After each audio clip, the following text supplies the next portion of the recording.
Welcome back to the deep dive. So today we're getting into something that's popping up more and more for adults with ADHD. We know ADHD often sticks around into adulthood, right? Right. And it's not just about focus or being impulsive. There are those other tricky areas like managing emotions or executive functions planning, starting things, time management, you know, standard treatments. They're often really helpful, definitely, but sometimes there's still these gaps. Yeah, that's exactly what the sources seem to highlight. Medication often hits the core symptoms, but there's this search for ways to build skills for the other stuff. And that's where meditation comes into the conversation, specifically mindfulness stuff. Mindfulness, the basic idea is training attention and awareness. Exactly, which, sounds a bit odd for ADHD initially. Totally. Training attention when attention is the challenge. So our mission for this deep dive was to really unpack the science.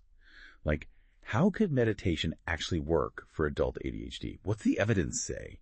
And what are the practical techniques people are actually using? Well, the thinking behind it is pretty direct. It seems to target the brain networks involved in attention and self-control, areas that just function a bit differently in ADHD. Okay.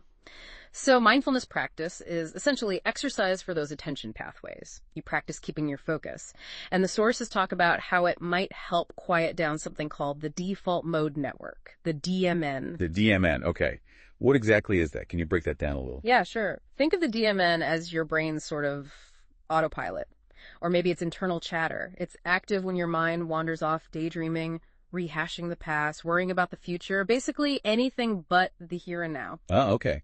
The mind-wandering network. Pretty much. And for a lot of folks with ADHD, that network can be, let's say, quite loud, always on, makes staying focused really tough.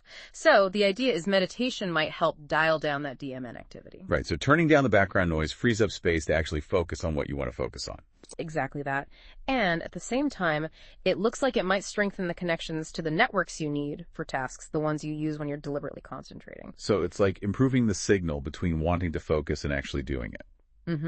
Which speaks directly to, better sustained attention and getting less easily sidetracked. Okay, that makes sense for attention. Yeah. But you also mentioned it helping with impulsivity and emotional regulation. How does meditation fit in there? So that's where the awareness part of mindfulness is key. Meditation teaches you to just notice thoughts, feelings, physical sensations, but without jumping straight into reacting. Observing without reacting. Yeah. You learn to see an urge pop up, maybe to interrupt someone or grab your phone or, get really frustrated. And you learn to create a little space, a pause, before you act. That pause, wow, yeah, that space between the impulse and the action, that sounds huge for impulsivity. It really is. The sources suggest this practice strengthens those executive control circuits. It's kind of like building an internal skill that complements what medication might do. And for emotions, you learn to see them as, temporary states, like weather passing through. You observe them without getting totally swept away. Which must be so helpful for that emotional intensity that many adults with ADHD describe. Absolutely. That ability to kind of self-regulate internally, that might be what the sources mean when they talk about meditation potentially helping to, quote, regulate impaired brain functioning. Yeah. It's about building your own tools. Got it. So the theory sounds solid brain networks, self-awareness skills. But what about the actual evidence? Does it translate into real benefits? Well, the research is looking pretty promising, actually. The sources point to studies including, the stronger ones like randomized controlled trials and these meta-analyses that pool lots of data showing effects. Effects. Big effects. Small effects. They're described as small to moderate, but importantly, consistent positive effects. Okay, small to moderate might not be a magic bullet, but consistent findings from good studies. That's definitely meaningful. Where are the benefits showing up most? It seems the most reliable improvements are in attention regulation, certain aspects of executive function like planning, getting organized, and definitely emotional stability. And that idea about regulating brain functioning, it suggests you're building this internal capacity for managing things day to day, working alongside your other treatments. Yeah, building skills maybe medication alone doesn't quite teach. And it sounds like the sources got practical, too. Not just theory. Oh, yeah, definitely. It's framed as being pretty accessible. You've got simple things like mindful breathing, maybe focusing on your breath, or even just watching a candle flame. Then there are more involved things like body scan meditations or bringing mindfulness into movement, gentle yoga, walking meditation. So different options depending on what works for you. Exactly. And they also mentioned structured programs, mindfulness programs actually adapted for ADHD. Studies found people could do them. They liked them. So adults with ADHD in these studies actually stuck with the meditation and found it helpful. Yes, that was a really key point. High feasibility, high acceptability. People were satisfied with it.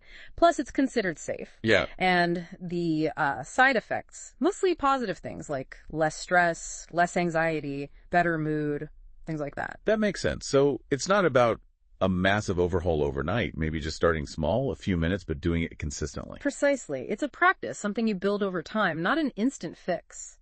I think the main takeaway is that meditation, especially mindfulness, really does show promise. It's a complementary tool for adult ADHD. Right. Not a replacement for standard care, but another helpful thing in the toolbox. Yeah, offering skills for self-regulation, emotional management, things that can really impact daily life. And there's growing evidence backing it up. So building skills, finding some calm, maybe managing impulsivity a bit better, seems worthwhile. Definitely. So here's maybe a final thought to take away from this deep dive. If practicing meditation helps you build that crucial pause between an impulse and your reaction, especially with ADHD symptoms, just think about how cultivating that same skill, that ability to pause, observe, and choose your response, how might that ripple outwards? How might it change how you approach decisions, reactions, even relationships in all parts of your life? Something to mull over.